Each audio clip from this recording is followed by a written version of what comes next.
Okay. Well, thank you to Stephen Moreau and Jessie Golem for coming on to the 905er this to this today for this episode to discuss this very important topic. Jessie, we had you on. You're one of our very first guests on the podcast way back in the day. We're going to have a link in the show notes to for our listeners to catch up with that episode. But I remember that.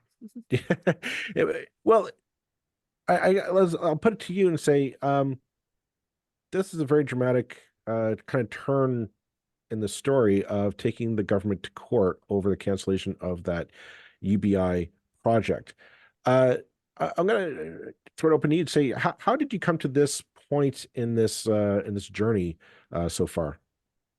It's actually been a long time coming. So it does feel dramatic right now just because the class action got certified, but we've been putting forward a class action lawsuit almost like since the cancellation.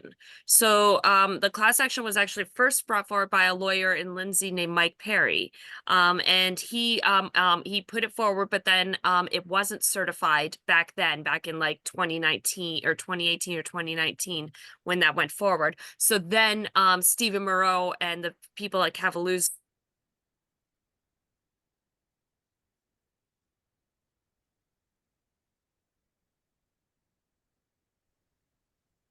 Yep, hang on. Sorry about that. I don't know what That's happened. okay. I was just talking and then it vanished. But anyway, so I was saying it didn't get certified then. So then the Stephen Moreau and Cavaluzzo LLP took it up and then they appealed the decision. And it took this long, I imagine, because of the pandemic and Mhm. other mitigating factors for them to reverse that decision and say, yes, this can be certified as a class action. So that only happened in March. So So, that's sort of why all of a sudden things are moving very fast. But I've been waiting for this day for years. So so could you maybe just go into a bit more detail into what exactly is the class action entailing? And I'll invite Stephen to jump in on this as he might have more of the technical side of it. But I would what exactly imagine he does. are you filing here, just so our listeners are aware? Um, there are four plaintiffs. I'm not one of them, actually. They all live in Lindsay, that are suing the government on behalf of all the recipients of the basic income pilot for $200 million for damages for the premature cancellation of the pilot. Correct me if I'm wrong, Stephen. That's somewhat accurate? I mean, more that number has been bandied about, and it's true that the number 200 million appears in the claim. But what they're actually claiming, in addition to $200 million, is the damages for the cancellation itself. And there's a direct set of damages for the cancellation in the form of the unpaid payments from the basic income plan, but also there's this large global number to make sure we capture any additional damages individuals might have suffered due to the premature cancellation. So, for example, if somebody was hospitalized, that they might enjoy a substantial amount of damages at the end of this, and that might go towards the 200 million. And I guess the question I think a lot of people have on their minds about this is, well, I understand it was very disruptive to you, Jessie, and to the other recipients of the program. The Ford government, prior to being elected, had said they were not going to cancel the program. And then once they got elected, I believe it was one of the first actions that they took in office. Now, critics are going to say, well, that's tough. That's democracy. We elect governments to change course and change direction constantly. That's what happened here. We elected a new government. They said, nope, we're going to cancel this program. Tough. Go get a job is what critics are now shouting into the microphone or into their speakers as they're listening to this. And I'm saying, why are you going to take the government to court for basically doing what we elect governments to do, which is just change direction of policy and procedure? Well, even though there is a change in policy and procedure, like the people who were on the pilot signed a contract and entered into an agreement. And that contract very clearly stated that this pilot would last for 3 years. So we made plans based on those 3 years. I made plans based on those 3 years and changed my life around based on that promise. And then yes, it was a broken promise, but it's also like the reneging of a contract. Like they did not uphold their end of the agreement. Like we gave them personal information, like my tax information, my banking information, my proof of income, like the things that I just don't share with anybody. And then in exchange as well, like I was giving them 3 years of my data to be used in research. So in exchange for for being on the basic income pilot. So they didn't uphold their end of the agreement. That's what it straight up is. It doesn't matter what government it is. The agreement still existed beforehand. And things can't just get canceled whenever because a new government comes in. That doesn't make sense. Like that's not how governments in society work. Also, for those people just saying we'll get a job and suck it up. I've had a job this entire time. I have never not worked. Being on the basic income pilot and off of it. So when people say that, I was just kind of like, bud. But anyway. I mean, Yeah, I let me mean, add to that. Let me add to that. That I mean, a government, of course, has a right to change. Well, first of all, you know, the population has the right to change governments, and the governments of the day have the right to change policy. But governments are still legally, when they enter into contracts, they're required to fulfill the terms of the contract, and that doesn't change even if the government changes hands once, twice, 3 or 4 times, or even if the government changes policy.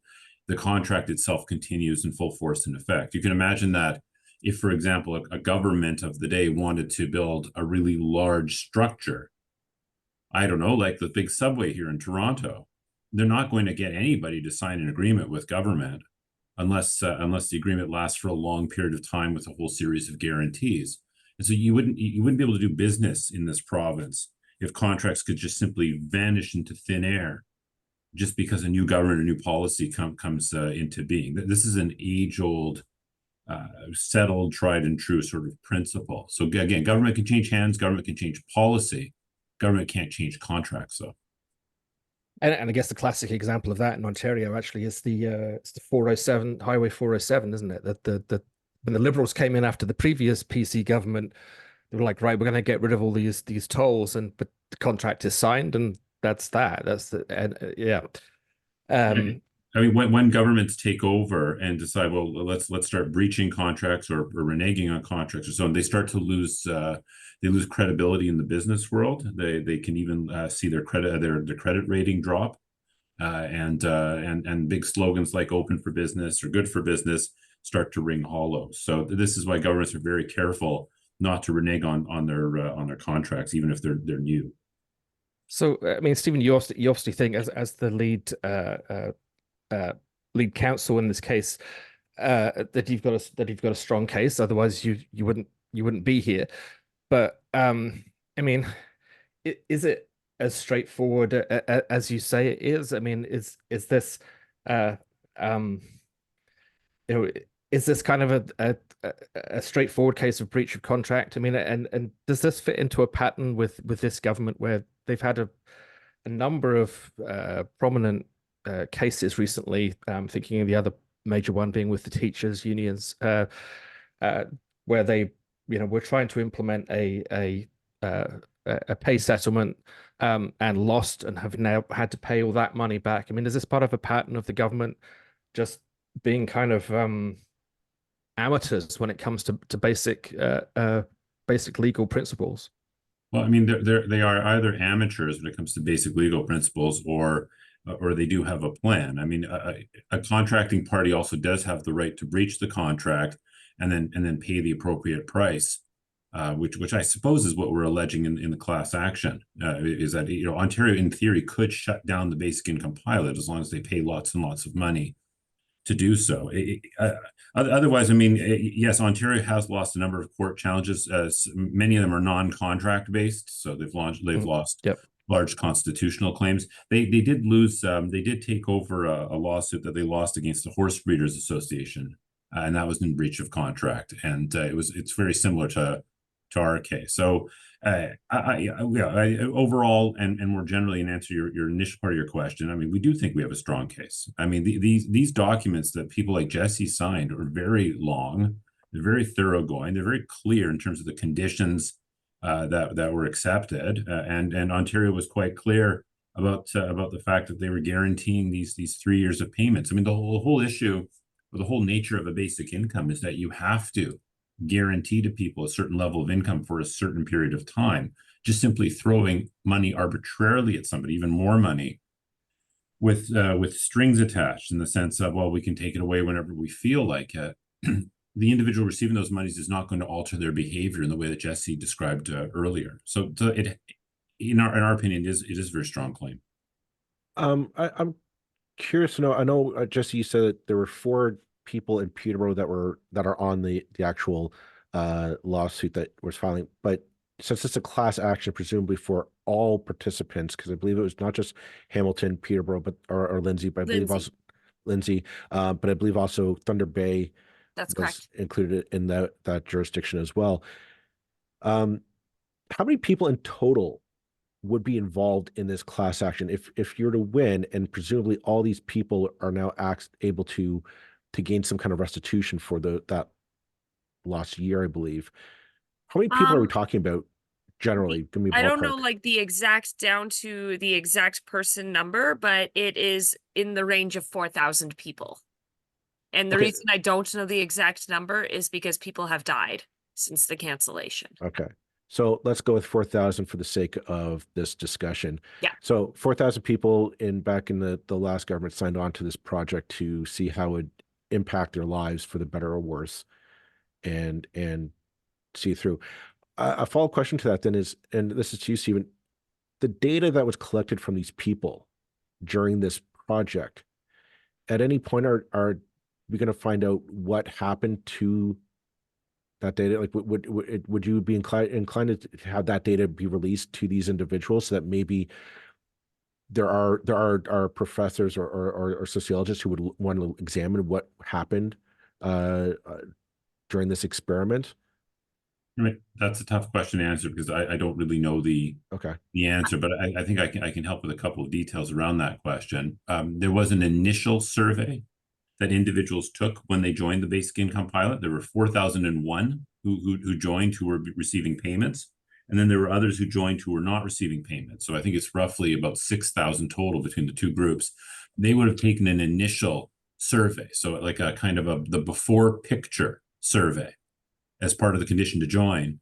That data would be stored somewhere. It would be available somewhere. It would be interesting to look at it. I don't believe it's been released, as you put it. I don't think it can be released without some kind of order or some kind of agreement to do so. That would be interesting data, but sadly, it's not data as to how the pilot was working or would have worked. It's data as to how people were situated before they started the pilot. So I don't know to what extent professors would find that that interesting. It would be better than nothing, but it wouldn't tell you anything about how a pilot works or how basic income works. I can kind of speak to it. So because like the moment that the pilot was canceled, the data was damaged irrevocably. Like it's not accurate anymore because of the cancellation. So there was that initial survey that we all took, and yes, there were 2 groups. There were the people receiving basic income and a control group. It was random lottery. That was how I was told that the selection process went. So from everybody who signed up, you could end up either way. When that happened, they actually the government fired the researchers, and we're basically planning to shelf the data and not put it in the public eye ever. But then what happened was that the Basic Income Canada Network and I believe McMaster University, I could be wrong, or McGill, I'm not sure which university it was. They continued the research. So knowing that the data was damaged, they still conducted surveys on the people who were on the pilot, asking them like what life was like and everything, to just try and get some sort of picture of the effects of the basic income pilot, positive or negative. And that stuff was compiled into a report called Signposts for Success. So if you Google like Basic Income Canada Network Signposts for Success, you'll find the report on that and what sort of data they were able to gain. And Jessie, I mean, just to remind our listeners who may not have heard the episode we did with you before, perhaps you could just speak about your experience as being part of the pilot, how you came to be in it and the effects that you felt it was having at the time it was cancelled, and perhaps, you know, what's happened since. Yeah. So like before I was on the pilot, I had 4 jobs. Like I was very much struggling to get to cobble together jobs, and most of these jobs are gig work and contract work. I'm a full-time artist. I'm a musician. I'm a photographer. People might say that those jobs don't deserve to be paid, and to those people I say never listen to music ever again, and never look at art ever again, and let me know how your life is going. But anyway, I was also like recovering from a financially abusive relationship that had drained my savings and tanked my credit, and just trying to build back my life again. So going on the pilot, I remember I got that letter, and it took me a full day for it to sink in because I was so busy working, and at the end of the day it sort of occurred to me that my rent was going to be covered, and the relief I felt was palpable. And I was using basic income to start a business. So I was able to like drop down from having multiple jobs and just focus my time and my energy into building a business I had been dreaming about for a very long time, and not really finding that I had the time or the energy to invest into it. But now I had that time and energy because I had the assurance that my rent would be covered. I was working the entire time I was on the basic income pilot. So you received, if you were a single person, you could receive up to $1,200 a month. But if you were working, that amount would be subtracted by 50 cents to the dollar. So I received about $700 a month. So it covered my rent. It didn't cover much of anything else. Like it didn't pay for my car or my phone bill or my food or anything like that. So it really motivated me, and I was seeing my business grow, and it was growing pretty exponentially. And I was able to predict, like I wrote a business plan. I did a year of financial forecasting, and I predicted that I would only have been on the pilot for 2 out of the 3 years it was supposed to run, because at that point I would have been making too much money. I wouldn't have been eligible to be on the pilot. So the cancellation, I have never been that angry in my entire life. Like I was absolutely furious. And my reaction was that I wanted people, and I wanted the government to know who this was affecting, and I wanted them to know our names. So I started finding the other basic income recipients, and I asked them to, in their own words, tell me their stories and what they were using basic income for. And they would write it down on cardboard, and I would take their pictures. And that created a portrait series called Humans of Basic Income. And it's weird looking back on it because it's been about 6 years, but that is sort of the source of the qualitative data and the stories of the individuals that were on this pilot, and sort of humanizes this from, like, 4,000 people receiving X amount of dollars per month to these people have faces and names and wishes, hopes, and dreams, and kids and families and friends, and they could be your neighbor. And that sort of shifts the story a little bit and makes us realize like the impact that these government decisions have on people, on all of us. So that's like the portrait series and the subsequent advocacy work that I do has changed my life, but in a good way. But like, if the pilot, I do honestly wish, I have looked back and thought, like, my life is going in this direction, but I do wish the pilot had never been canceled, and that I was able to build my business and not live in poverty anymore, and be able to contribute to the economy and pay taxes and hire staff and do the thing I've always wanted to do. So it's been an interesting journey, but that sort of is where it has gone. And those portraits have been all over the world at this point. Well, and I suppose it really speaks to the key point of a cancellation of a contract, that you had the rug pulled out from underneath you. You had planned, you had like you'd done business plans, you had thought out carefully about how you could use the basic income to build a future for yourself, and that was taken away. And as Stephen said, you can say that the government has the right to do those things, but it doesn't have the right to promise one thing in a contract and change its mind. So I think it's a really interesting perspective on it that's being taken. So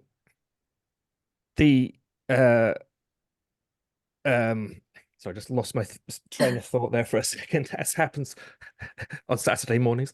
Yeah. What's Stephen, coming back to you for a moment, I mean, what's the likely timeline on this kind of case? I mean, we tend to hear of class action suits certainly in the US anyway, taking years and years and years to solve. Is that the kind of thing that we're looking at here?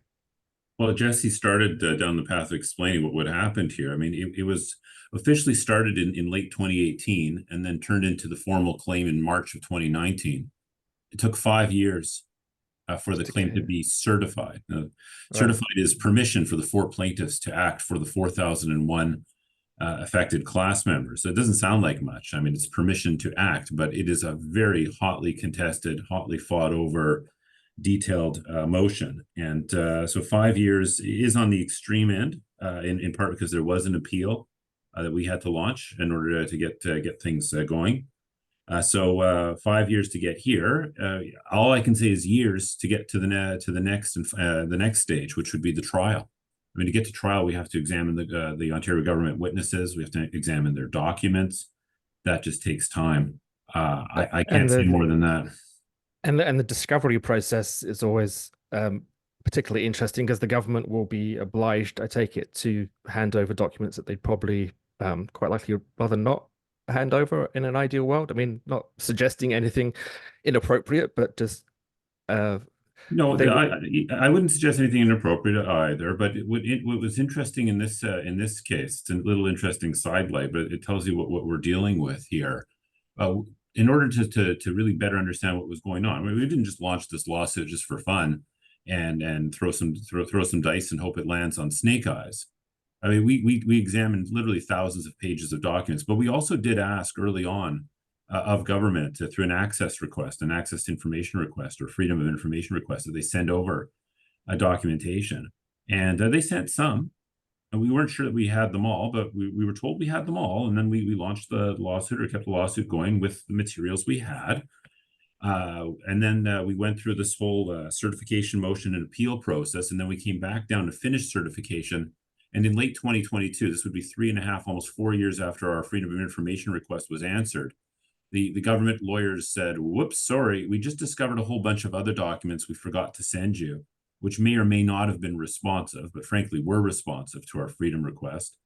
And we were talking about thousands of pages, and there's some very interesting materials in those thousands of pages, very interesting materials indeed, that are relevant to some of the basic issues or basic arguments that we are making. So you can imagine that we are going to want a discovery process to get everything, when clearly we weren't given everything, even as early as 2019, notwithstanding our right to get it and the fact that we asked for it. And I just want to come back one final time, Jessie. I mean, again, for anybody not familiar with how the basic income kind of works, and the impression you could easily receive from just reading articles on how this is reported in, for instance, picking at random, globalnews.ca, the quotes from Lisa McLeod when it was cancelled back in 2018, like, this is a disincentive to get people back on track. We're giving people money with no strings attached. Doesn't send the right message. Is that in any way a fair reflection of how the basic income worked? I mean, was it just like they sent you this big check?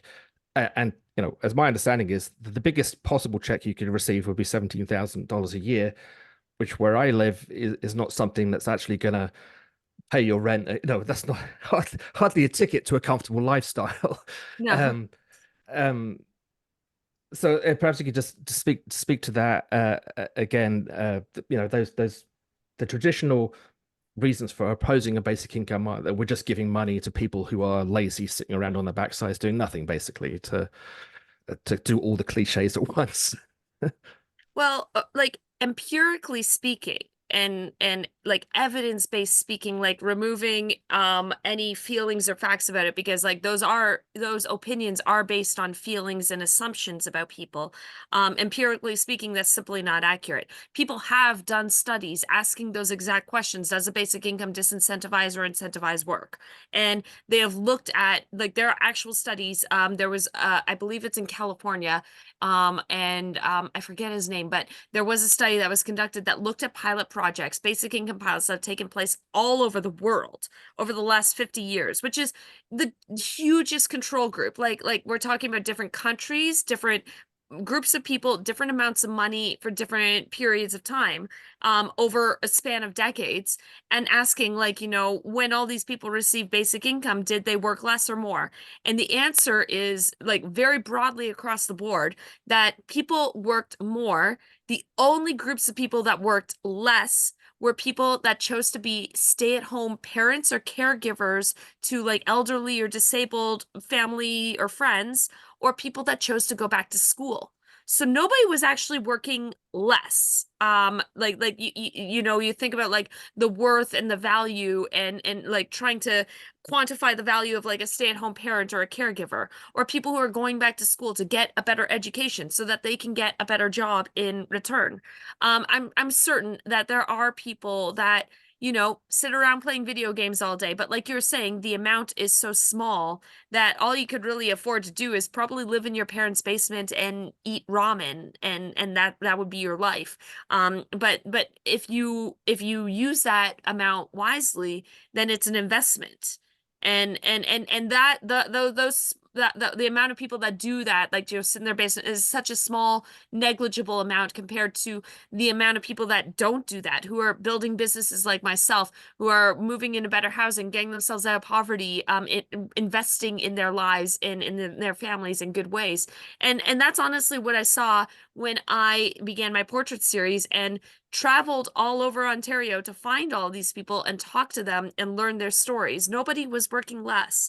People were there, a lot of care was being put into their families, a lot of ambitions, a lot of hopes, and a lot of dreams. And to see those all ripped away was a level of devastating that I have never experienced before. And probably I don't know when or how I will ever experience that again, and I don't want to.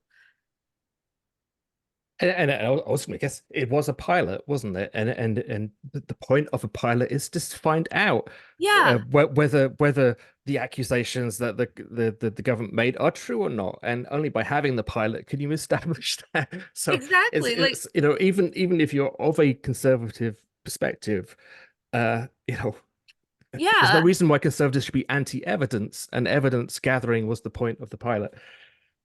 So yeah. Yeah, like another thing I wanted to say on to that is that, like, regardless of whether you are for this pilot or against this pilot, you want to see it through to the end, because even if you're against it, you can say, hey, see, this doesn't work. We Like, told this you is so. why it Yeah. doesn't. Well, you got the data. And then the other thing I always challenge people on is, you know, when they say, I don't want, you know, these lazy freeloaders taking my taxpayer money, I'm like, you're assuming the worst in human beings, because you're assuming that humans, if left up to their own devices, are going to be these depraved, morally corrupt creatures that are just going to lie and cheat and steal and take away your hard-earned taxpayers' money. What does that say about you and your character? And also, like, why would you assume the worst in people? I would rather assume the best in people. I don't want to pay $80 billion in taxpayer money per year to fund poverty, because that is literally how much it costs in our country for poverty. I would rather that money go into investing in the well-being of people, to see what they do if they have those abilities, like what sorts of businesses they'll start, what sorts of educational opportunities will they pursue, what sorts of lives are they going to build, and that betters all of us as a society. I would rather do that, and then instead of assume the worst. And when people say that, I kind of can't help but look at them and say, what is wrong with you? Like, are you a psychopath? Like, why would you think this about humans? I was just going to say, I think I'm less and less sympathetic by the day. we're coming up a bit on our time, and I just wanted to close off with my half of this conversation with now that you filed this class action lawsuit, it's certified and moving forward. Have you heard back from what's the response been from the government so far? With have they reached out, or have they said anything officially, or any made any statements on this lawsuit, or are they keeping their lips sealed, as so to speak? Well, that's a delicate question, calls for a delicate answer. Anything they say to me privately, I can't share. I'm not looking for anything of that nature. I'm more curious to know if you've had any public statements made towards you, or about this the situation. I mean, the only public statements that I can refer you to are what government says in the courts, because that's where they are fighting this lawsuit. And I would say even rightfully so. I don't mind telling you my point of view on various aspects and answering your questions. Government doesn't tend to answer questions about ongoing lawsuits. So to answer your question, what has government said publicly? I mean, what they've said is what they've said in their court documents. And what they said in their court documents has enabled them to lose time and time again. And so through whatever they're saying in their court documents, they're finding themselves now 5 years later with having lost an appeal, lost a motion they brought to reschedule the certification motion. That failed. And now they've lost certification itself.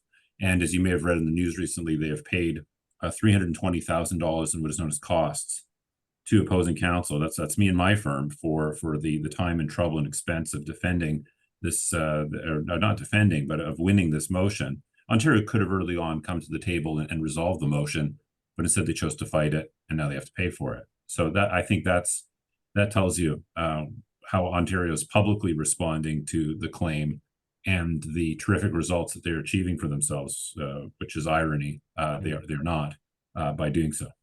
So if the government just kind of, I guess the question, in the interest of saving taxpayers money in fighting this class action lawsuit going forward, there'd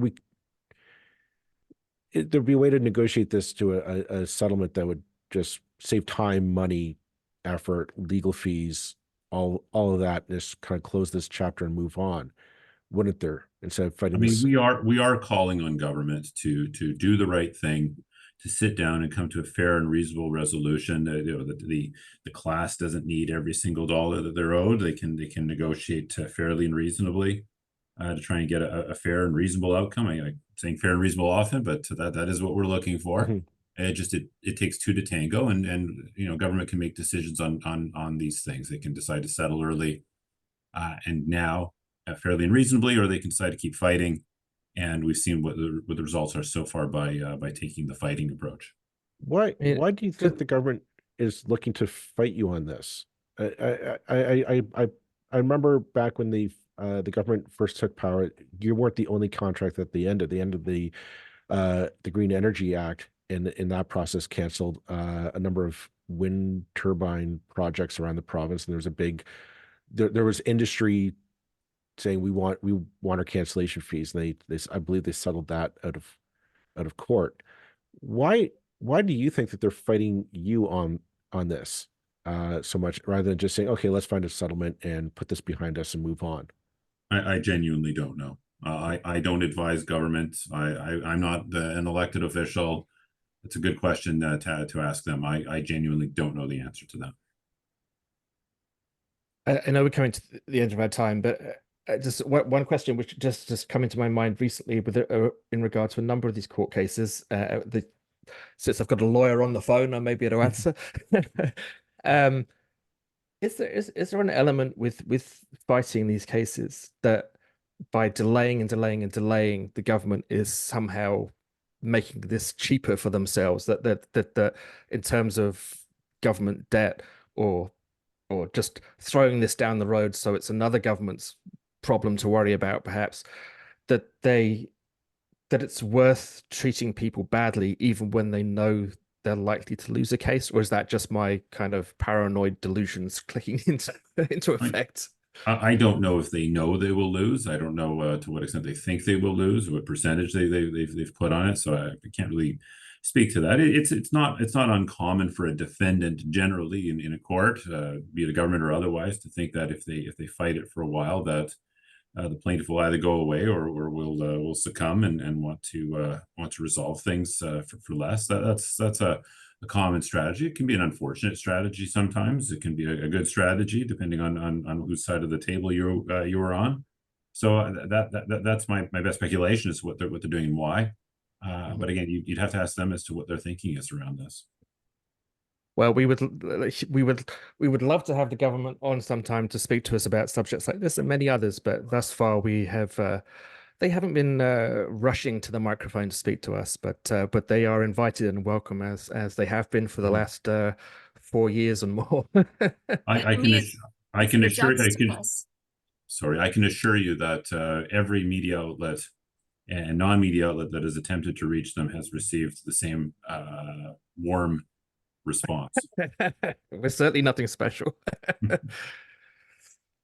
Well, It- I it- think I was just going to say, I think on that note, though, we are coming up on our time, and it is a Saturday morning that we are recording this, and I think it's time for us to call it a quits and let us go and enjoy the weekend, so to speak. But thank you to Stephen and Jessie for coming on to share your perspective and the path that you both have taken to get here, and we'll keep an eye on this and see how it progresses. Thank you very much.